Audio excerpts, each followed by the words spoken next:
Recently সংবাদ মাধ্যমে একটা ভাইরাল অডিও ক্লিপ দেখলাম।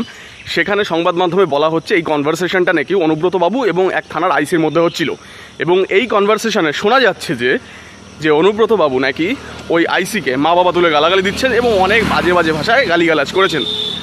যে অডিও ক্লিপটি ভাইরাল হয়েছে তাতে একজনকে অনুব্রত মণ্ডল নাম নিয়ে বোলপুরের আইসিকে হুমকি দিতে শোনা যাচ্ছে। হ্যালো, হ্যাঁ বলুন। তোর পশু ডেপুটেশন দিয়ে তোর বাংলো পড়তে যাব, তোকে বার করে নিয়ে আসবো। বল বল বল বল বল বল বল বল। হ্যালো, আপনি কি বলছেন? আমি অনুব্রত মণ্ডল বলছি। কিন্তু বিশ্বাস করুন, এই ঘটনায় আমি কিন্তু একদমই স্তম্ভিত নই, বরঞ্চ আমি দেখছি যে রাজ্য রাজনীতি নাকি এই নিয়ে তোলপাড়। বরঞ্চ এই রাজ্য রাজনীতি এই তুচ্ছ বিষয় নিয়ে তোলপাড় হচ্ছে বলে আমি স্তম্ভিত। কেননা এই পুলিশ বাবুরাই যারা এখন খুবই সাধু সাজছেন, তারা কিন্তু সাধারণ মানুষকে এর থেকেও বেশি গালিগালাজ করেন।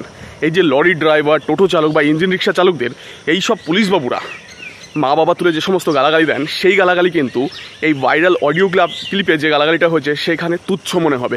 কেননা পুলিশ বাবুদের মুখে ছেলের মাথা এই দুটো গালাগালি খুবই কমন। তাই আমি বলবো যে এই এই যে রাজ্য রাজনীতি তোলপাড় হয়ে যাচ্ছে না, এতে কিন্তু একদমই আমি স্তম্ভিত নই।